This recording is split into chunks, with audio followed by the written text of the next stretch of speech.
Before Adolf Hitler became a dictator worshipped by millions, he was a grieving child failed by school, shaped by his father's fury and desperate for his mother's love. The story of the boy who wanted to be God reveals how fear and shame grew into a bottomless hunger for admiration, with consequences that changed history. What drove a humiliated boy to crave not just power, but reverence? The answer begins in a small Austrian town. Adolf Hitler entered the world on April 20th, 1889 in the provincial border town of Braunau am Inn. His earliest years unfolded under the roof of Salzburger Vorstadt 15, where two powerful forces shaped his mind: the iron will of his father Alois and the gentle devotion of his mother Clara. Alois, a customs official born in 1837, ruled the household with rigid authority. His career demanded obedience, and he expected nothing less from his children.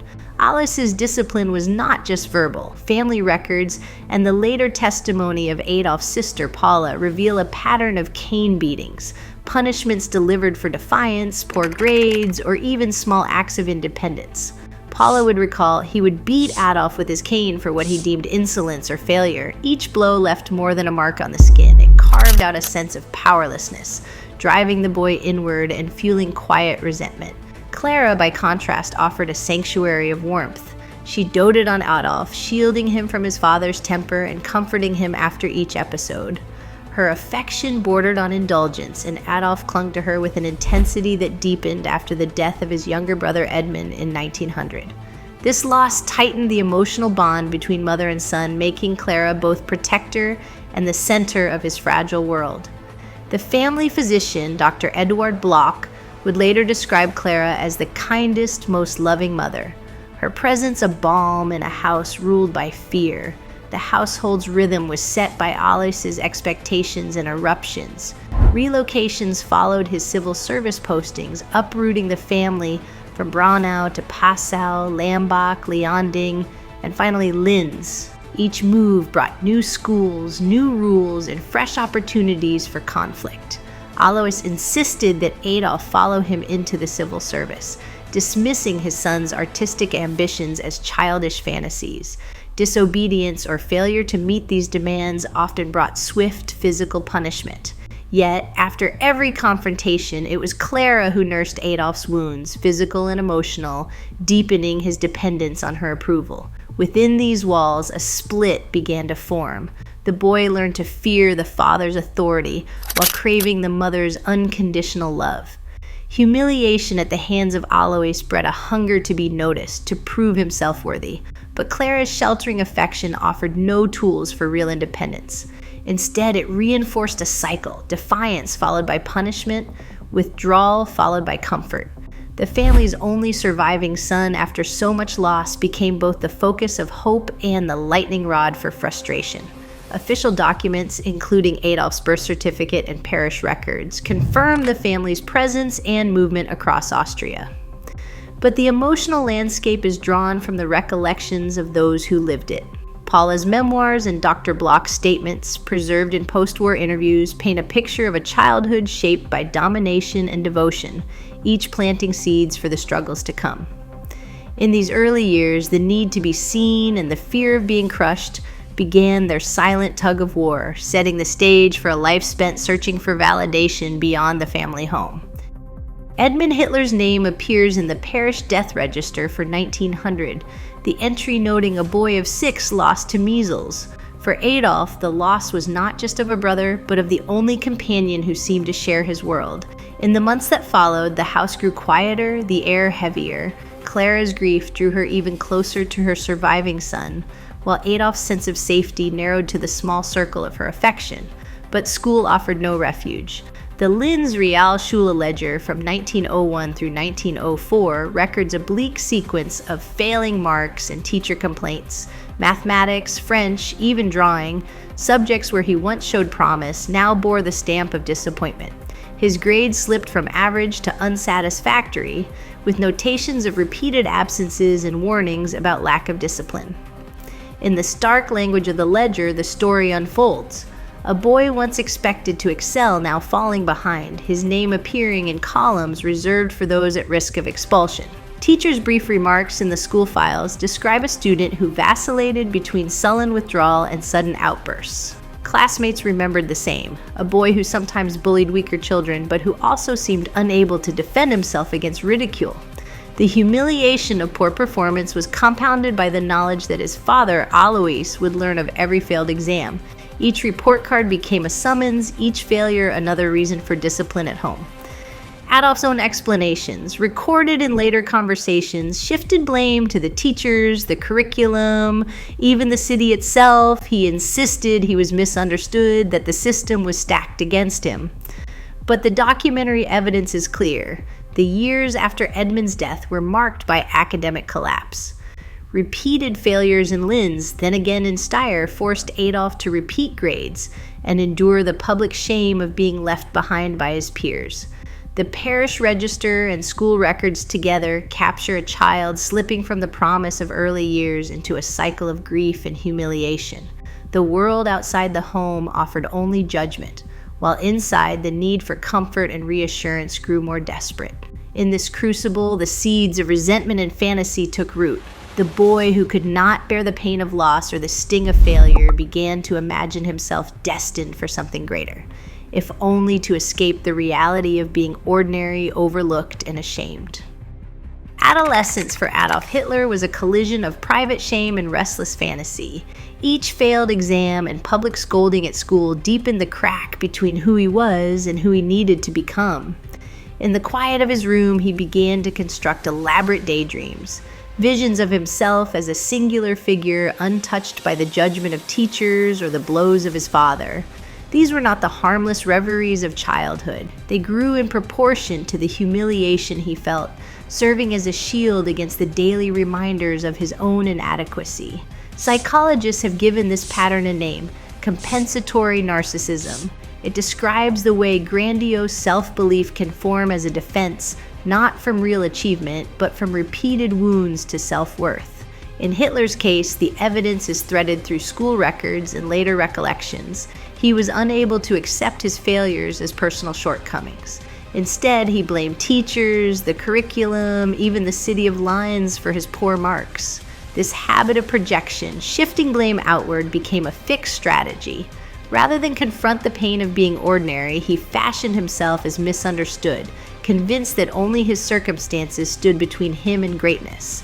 The adolescent Hitler, as described by his sister Paula and classmates, vacillated between sullen withdrawal and sudden boastful claims. He bullied weaker students, yet recoiled from confrontation with authority. When cornered by evidence of his failings, he lashed out or retreated into silence. The world in his mind was divided into those who recognized his specialness and those who conspired to keep him down. This split between the weak, humiliated child and the imagined chosen one grew sharper with every setback. Compensatory narcissism is not simply vanity. It is a survival mechanism, a way to transform shame into certainty. For Hitler, these fantasies offered escape from the reality of being overlooked, mocked, or punished. They also set the stage for a lifelong pattern. When wounded by the world, he would respond not with humility, but with a doubling down on his own importance. The adolescent who could not bear to be ordinary began to believe that suffering itself was proof of destiny. This psychological armor would travel with him into adulthood, shaping every encounter with failure, every rejection, and every new attempt to find validation beyond the confines of family and school. As he moved toward Vienna, the search for meaning and recognition would take on new urgency. But the essential pattern was already set: a mind that could not accept weakness, building a fortress of grandiosity to keep humiliation at bay. The evidence for this mechanism is not hidden in secret diaries or dramatic confessions. It is visible in the records of a boy who, when faced with the ordinary pain of growing up, began to imagine himself as someone meant for more, someone who could not and would not remain unseen. In the autumn of 1907, Adolf Hitler arrived in Vienna carrying a portfolio of watercolors and the hope that art would provide his escape from obscurity. The city, with its grand boulevards and imperial facades, seemed to promise a place for talent and ambition, but inside the stone halls of the Academy of Fine Arts, the reality was far less forgiving. The admissions process was clinical, almost brutal in its efficiency. Applicants' names were entered into the ledger, portfolios stacked for review by a panel of professors. Hitler's work, dominated by architectural sketches and cityscapes, drew little interest. The panel's margin note was blunt: too few heads, too many buildings. The official verdict came stamped across his application: abgelehnt, rejected. The date, October 1907, is fixed in the Academy's records, a single word ending years of private fantasy. Hitler's later account would claim he was denied for lack of formal schooling, but the admissions ledger tells a different story. His drawings lacked skill in the human figure, a gap the jurors found impossible to overlook. The rejection was not personal, but it felt like an annihilation. For a boy who had built his sense of worth on the idea of hidden genius, the Academy's judgment was a public humiliation. Undeterred, Hitler returned the following year. He submitted a new portfolio, hoping to prove the jurors wrong. This time, the review was even shorter. The 1908 ledger records his name with the same unambiguous stamp: abgelehnt. No second chance, no encouragement, just the bureaucratic finality of a gate closed twice. The panel's remarks survived in the margins. His work was technically competent in buildings, but lifeless when it came to people. The Academy's standards were clear, and Hitler had not met them. The impact of these rejections went far beyond career disappointment. For Hitler, who had already learned to shield himself from shame with dreams of special destiny, the Academy's verdict was devastating. The city that had once seemed full of promise now became a landscape of silent witnesses to his failure. The professor's remarks, preserved in the archives, would echo in his mind for years. He began to search for reasons outside himself, unable to accept that his own limitations had closed the door. The moment when the word abgelehnt was pressed into the admissions book became a turning point, a wound that demanded explanation and eventually a scapegoat. Vienna's Academy did not just reject an applicant, it created a void, and in that emptiness, humiliation began to ferment into something more dangerous. The records remain stamped and dated, silent testimony to a young man's first encounter with the absolute denial of his imagined greatness. In the admission book of Vienna's Meldemannstrasse men's hostel, the name Adolf Hitler first appears in February 1910. He would remain registered there until May 1913, living among hundreds of men who drifted in and out, each seeking shelter from the city's cold indifference. The hostel was built for those with nowhere else to go, its dormitories lined with iron beds separated only by thin partitions. Meals were basic, privacy scarce, and the air thick with the fatigue of men worn down by poverty. For Hitler, these years were marked by routine and isolation. Reinhold Hannisch, who shared both a room and a business arrangement with Hitler, observed him closely. Hannisch described a man who clung to order, always in the same worn suit, always clean, always keeping a distance from the hostel's rougher elements. Evenings found Hitler hunched over newspapers and pamphlets, borrowing from the reading room, eyes flickering with restless energy. He argued about politics and art with a force that unsettled the other residents. Hannisch remembered. He would practice speeches in private, rehearsing for an audience that did not exist. The hostel's records show Hitler's repeated applications for welfare, his name among many others who lined up for bread and a place to sleep. Art dealer Samuel Morgenstern's receipts confirm that Hitler sold hand-painted postcards, but the earnings barely covered his needs. He relied on Hannisch and others to sell his work, often accusing them of cheating him out of profits. When a painting failed to sell, Hitler blamed the dealer. When money ran out, he blamed the city or the system. This pattern of external blame grew sharper, becoming a habit. Other residents recalled Hitler as withdrawn and quick to anger, keeping to himself but erupting into passionate monologues about Germany, art, and the decay of culture. The hostel's common rooms became his first stage. Here, among the desperate, he began to shape his voice, practicing speeches, perfecting gestures, learning to command attention. His reading habits intensified. He devoured nationalist pamphlets and racial tracts, underlining passages, copying slogans, repeating arguments. Hanisch and others saw his growing obsession with finding scapegoats in the writings of figures like Karl Lueger and Guido von List. Each new theory offered a way to shift blame outward, to turn personal setbacks into evidence of a larger conspiracy. Within the Hostel's rigid routines, Hitler rehearsed not just speeches but a new identity, one built on certainty, conviction, and the belief that his suffering was never his own fault. In Vienna's labyrinth of alleyways and crowded squares, Adolf Hitler's survival depended on the sale of small watercolors, cityscapes painted with a steady, practiced hand. The records of Samuel Morgenstern, a Jewish glass and frame shop owner, show a transaction in 1912, a modest sum paid for one of Hitler's works. Morgenstern's invoices, stamped and dated, reveal a pattern.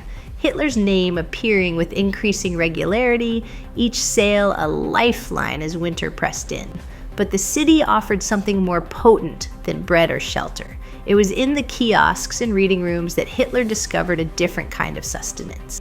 Pamphlets, cheaply printed and stacked in wire racks, beckoned with bold headlines.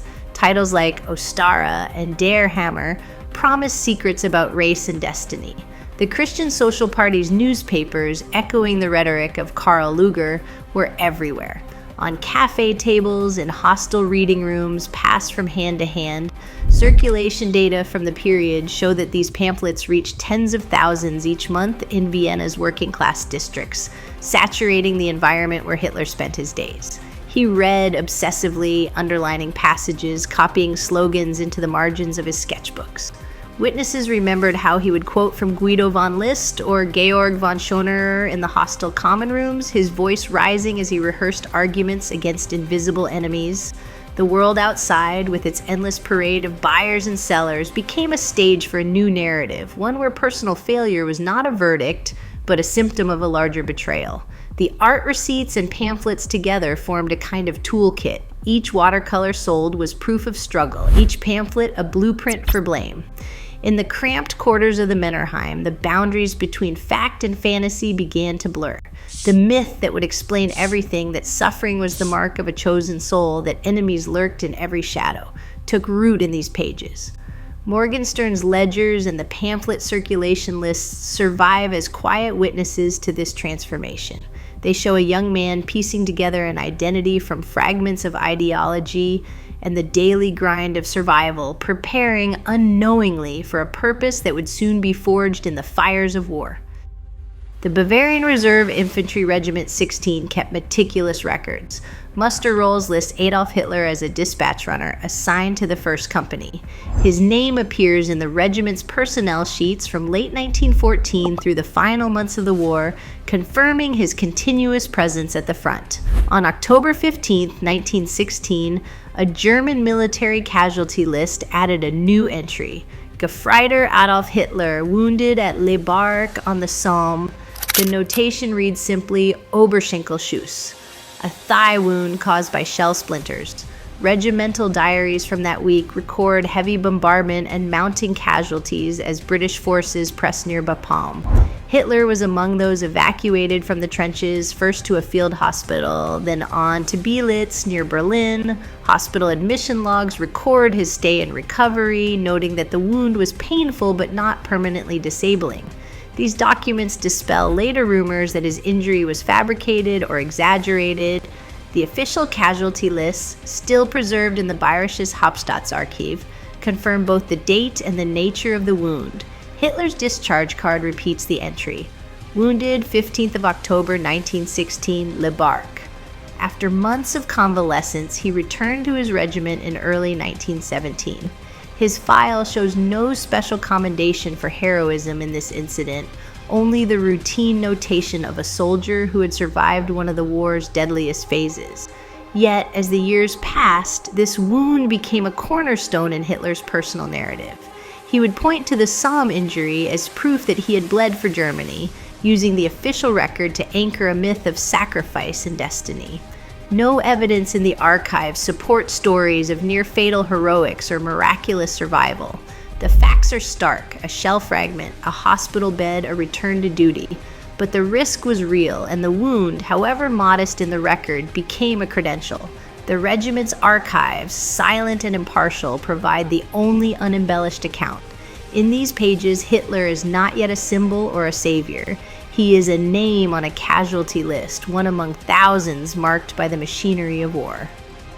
On October 14, 1918, the front near Ypres filled with the yellow haze of mustard gas. Adolf Hitler, serving as a dispatch runner with the Bavarian Reserve Infantry Regiment 16, was caught in the attack. The gas burned his lungs and eyes, leaving him unable to see. Medical reports from the period describe cases like his: temporary blindness, intense pain, and disorientation.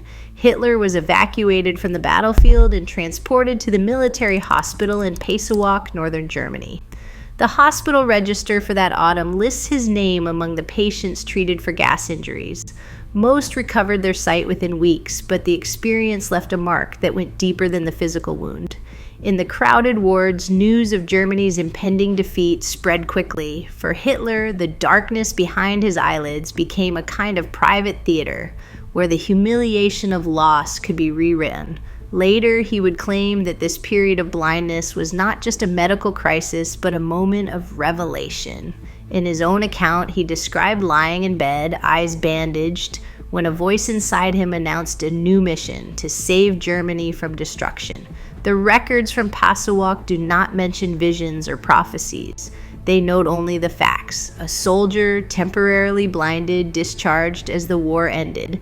But in Hitler's retelling, this episode became the cornerstone of a personal myth. He was not merely a casualty of war, but a survivor chosen by fate. The sense of being spared, of surviving when so many others did not, took on a special significance. In speeches years later, he would point to this moment as the proof of a higher calling, a sign that destiny had selected him for a unique purpose. The myth of the blinded soldier, healed and sent forth, became a powerful tool. It allowed Hitler to present himself as both victim and savior, one who had suffered for the nation and returned with a vision. The hospital records, silent and bureaucratic, cannot confirm the inner transformation he claimed, but they anchor the story he told, a story that would become central to his public image. The man who emerged from darkness, convinced that he alone had seen the path to redemption. On a cold November evening in 1919, the basement hall of Munich's Hofbräukeller filled with the restless energy of a city searching for answers. About 100 people gathered, drawn by rumor and the promise of a new voice. The Deutsche Arbeiterpartei was still an obscure group, its meetings watched closely by the police, who sent an observer to record the proceedings. When Adolf Hitler rose to speak, the tone of the room changed. He was an unknown, a late addition to the program, but within minutes, the police memo would note the hall was electrified.